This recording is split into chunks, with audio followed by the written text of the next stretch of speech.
Alhamdulillah, Allahumma salli ala Sayyidina Muhammad wa ala ali Sayyidina Muhammad.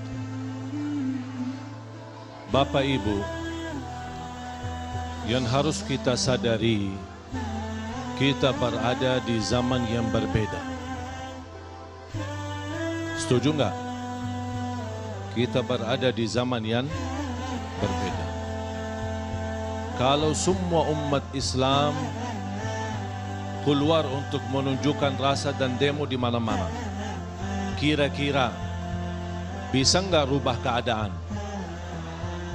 Bisa enggak rubah keadaan? Apa yang kita bisa lakukan selama 70 tahun untuk saudara kita di Palestina? Berhasil enggak rubah keadaan? Tidak akan merubah apa-apa. Membuat masalah tidak akan selesai masalah, apalagi masalah ini terkait di luar negeri. Kalau urusan dalam negeri, kita demo, kita bersama-sama menunjukkan rasa, itu kan sama-sama urusan dalam negeri. Tapi kalau di luar negeri, banyak hal terpengaruhi dengan kepentingan politik yang tidak bisa setiap negara memiliki kemampuan untuk memberikan tekanan kepada negara lain. Dan sayang sekali, dan saya sampaikan sejujur-jujurnya, politik kita sekarang di zaman ini sudah dikuasai oleh orang Yahudi. Jadi kita harus terima. Kita tidak usah berfikir bagaimana cara harus melawan, tidak bisa. Karena kita berzaman yang berbeda. Bagaimana kita? Apakah kita sudah pasrah? Biarkan mereka melakukan? Tidak. Kita harus mempunyai taktik sendiri. Kita harus berfikir solusi sendiri. Bagaimana cara menghadapi segala tantangan ini, tapi dengan cara politik, dengan cara yang baik. Mereka bermain politik, kita juga harus bermain politik. Dengan taktik sendiri, bagaimana bisa kita memberi bantuan dan pertolongan kepada mereka. Karena mohon maaf, persoalan yang dihadapi khususnya umat Islam bukan hanya di Rohingya, di Mesir, di Sudan, di Irak, di Yaman, di Suria dan Libya. Tidak selesai satu masalah, satu luka di tengah bumi umat Islam, termuncul luka baru lagi. Dan kita tidak tahu besok siapa yang menderita lagi. Jangan-jangan Indonesia menjadi dapat giliran. Jadi ini semua yang harus kita ambil kesimpulan dan pelajaran, dan kita sadar beda kita di zaman memang berbeda.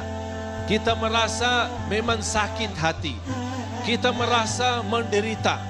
Kita merasa kita tidak bisa apa-apa menghadapi tantangan yang dihadapi oleh saudara kita Rohingya. Tapi coba berfikir secara bijaksana dan akal. Insya Allah doa kita cukup kuat, dan Allah menjanjikan akan diijabah doa orang yang terzalimi. Dan juga kita bisa sisahkan harta menjadi tanda syukur. Ya Allah, terima kasih atas nikmat aman di negeri kita. Alhamdulillah bisa damai dengan adanya beda agama. Dan kita bisa buktikan ke dunia, kalau kita bermain balas dendam, tidak ada orang non-muslim yang bisa hidup di bumi Indonesia. Tapi kita umat Islam di Indonesia memang cinta damai. Kita cinta negeri kita. Bahkan kita akui sebagaimana Allah juga menafikan dalam Al-Quran, lakum dinukum waliyadin. Makanya saya selalu sampaikan, kita pesan dan kirim pesan kepada dunia, jangan bicara sama rakyat Indonesia soal damai. Jangan bicara sama rakyat Indonesia soal toleransi. Alhamdulillah, rakyat Islam di Indonesia telah membuktikan kedamaian dan menghormati kebersamaan, dan juga menghormati keberbedaan walaupun beda agama. Jamaah sekalian, jangan sampai orang memanfaatkan kebersamaan ini dipecahkan demi untuk menolong orang lain atau kepentingan untuk membantu orang lain. Memang kita harus bergerak, harus memberi yang terbaik, tapi hati-hati, harus langkah kita juga menjadi politik. Harus kita juga pintar, jangan kalah pintar sama mereka, supaya kita bisa menunjukkan yang terbaik dan berilaku kita menjadi ibadah, dan Allah Maha Saksi semua kita punya niat baik untuk menolong saudara kita. Kita di zaman yang berbeda. Ketika saya baca di zaman khilafah, mohon maaf kita bukan di zaman khilafah.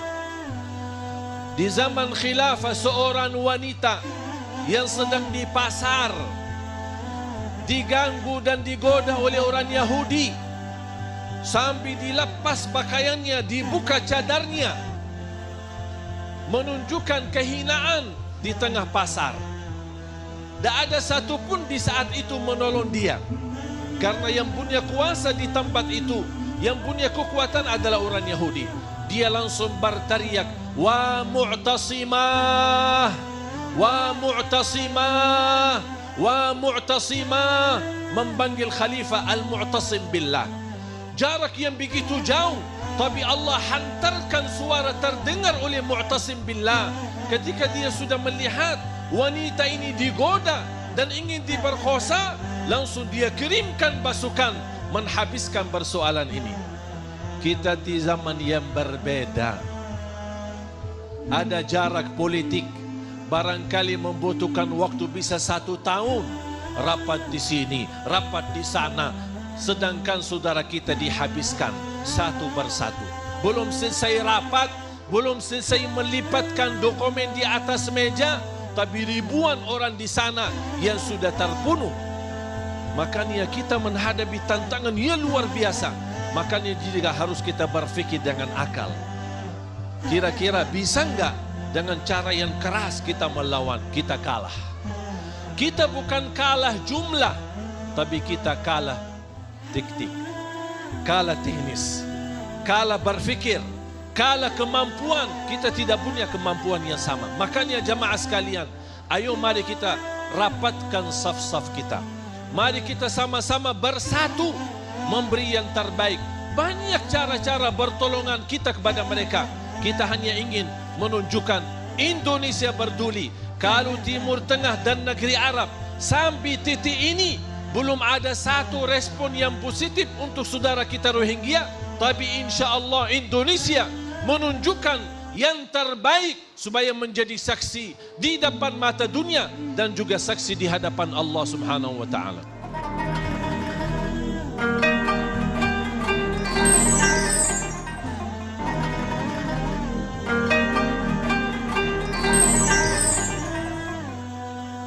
A'udzu billahi minasy syaithanir rajim. Wa ma asabakum min مصيبة فبما كسبت أيديكم ويعفو عن كثير. صدق الله العظيم. ما نزل بلاء إلا بذنب وما رفع إلا بتوبة. Tidak ada satu musibah yang tertimpa kepada kita itu sebabnya dosa. Dan tidak akan terangkat musibah itu kecuali dengan bertaubat. Tantangan dan ujian yang dihadapi oleh umat Islam di mana-mana,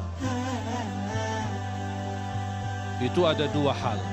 Pertama, itu sebab dosa kita. Banyak umat Islam, khususnya pemuda-pemudi yang tidak salat. Banyak umat Islam yang masih berlaku dosa besar dan maksiat besar. Banyak umat Islam yang masih berlaku durhaka terhadap orang tua. Dosa yang kita lakukan tanpa kita sadari begitu banyak, itu mengakibatkan musibah yang banyak di mana-mana. Yang kedua, Allah Subhanahu wa taala menurunkan musibah di bagian umat Islam supaya terlihat sebagian yang lain apa yang mereka lakukan. Apakah peduli? Apakah ingin membantu? Apakah memiliki perasaan kepedulian yang sama? Ini menjadi juga ujian bagi kita. Memang mereka yang teruji dengan penderitaan, terus buat kita bukan ujian, tetap menjadi ujian. Ujiannya apa? Bagaimana kita lulus ujian? Membuktikan kepedulian kita kepada saudara di Rohingya. Banyak kebutuhan umat Islam dan keperluan. Doa. Saya mohon jamaah sekalian doakan mereka. setiap salat, setiap sujud, setiap angkat tangan, setiap tahajud, salat duha, di mana ada kesempatan doa, jangan lupa mensisahkan doa untuk mereka. Doakan, karena kita tidak tahu siapa di antara mereka yang diijabah oleh Allah, dan kun fayakun, insyaAllah berubah keadaannya. Makanya jangan berhenti doa, dan juga menunjukkan yang terbaik. Ketika saya sampaikan persoalan demo tidak akan merubah banyak, bukan berarti tidak boleh kita demo dan tidak boleh kita menunjukkan rasa. Ini kembali kepada ulama-ulama masing-masing di tempat mereka. Tapi yang harus kita fikirkan, bagaimana cara yang baik, strategis untuk mencari solusi. Kalau kita selesaikan dengan cara terpaksa, tidak akan selesai selama-lamanya. Kembali lagi, khususnya Rohingya ini, krisis kemanusiaan dari tahun 1784, berhenti sebentar balik lagi, berhenti sebentar muncul lagi, selesai sebentar tumbuh lagi. Berarti persoalan tidak bakal selesai kecuali diambil keputusan yang strategis yang benar-benar sudah menakhiri penderitaan saudara kita di Rohingya. Makanya jamaah sekalian, saudara kita Rohingya ini sangat mengharapkan dan menunggu melihat bagaimana umat Islam yang terbesar sedunia. Jangan kita kalah dan menunggu orang lain yang duluan. Kalau orang lain memberi bantuan, InsyaAllah kita duluan yang memberi bantuan. Kalau orang lain mau masuk surga, kita insyaAllah duluan yang masuk surga. Kalau yang lain dapat ridha Allah, insyaAllah kita duluan yang mendapatkan ridha Allah. Kita sisahkan setiap suap makan, kita makan bersama keluarga, kita ingat saudara kita, dan kita sisahkan bagian dari makanan kita, bagian dari nafkah kita, bagian dari rezeki kita. InsyaAllah akan Allah melihat perbuatan kita ini, insyaAllah tidak akan sia-sia dan terhitung sebagai amal salih dan sedekah kita yang insyaAllah tidak terputus pahalanya sampai hari kiamat. Jamaah sekalian yang dimuliakan Allah Subhanahu wa ta'ala, mari kita sama-sama menunjukkan kepedulian kita. Berilah yang terbaik, karena kesempatan ini belum tentu terulang lagi. Makanya kita berharap ketika kita memberi yang terbaik untuk saudara kita Rohingya, mudah-mudahan kita juga diselamatkan oleh Allah. Jangan sampai kita menjadi giliran yang menghadapi tantangan yang sama. Na'udzubillahi min dzalik. Allahumma ya arhamar rahimin, rahmatilah kami semua. Irhamil muslimina wal muslimat ya rabbal alamin. Ya Allah, berilah kepada kami pertolongan-Mu ya Allah. Ya Allah, tolonglah saudara kami di Rohingya. Kuatkanlah mereka dengan sabar. Kuatkanlah mereka dengan menghadapi ujian yang begitu berat. Memang itulah kekurangan kami dan dosa-dosa kami ya Allah. Maafkan dan ampuni segala dosa kami. Ya Allah, selamatkan negara kami ya Allah. Ma'murkan negeri kami Indonesia menjadi damai, sejahtera, aman. Baldatun tayyibatun wa rabbun ghafur. اغفر للمسلمين والمسلمات والمؤمنين والمؤمنات الأحياء منهم والأموات. Ya Allah, bagaimana kami umat Islam di Indonesia mampu rapat saf di masjid. Ya Allah, rapatkan saf kami di luar masjid. Rapatkanlah kalimat kami, rapatkanlah hati kami, agar kami menjadi ummah yang bersatu, dan ummah yang dengan kebersatuan kami mampu menjadi umat yang kuat, yang memiliki kemampuan menolong orang lain. Birahmatika ya arhamar rahimin. Rabbana atina fid dunya hasanah wa fil akhirati hasanah wa qina adzaban nar wa adkhilna al jannata ma'al abrar ya aziz ya ghaffar ya rabbal alamin. Wa sallallahu ala sayyidina wa nabiyina Muhammad wa ala alihi wa sahbihi wa baraka wa sallam. Walhamdulillahi rabbil alamin. Akhirul kalam, subhanaka Allahumma wa bihamdika ashhadu an la ilaha illa anta astaghfiruka wa atubu ilaik. Wassalamu alaikum warahmatullahi wabarakatuh.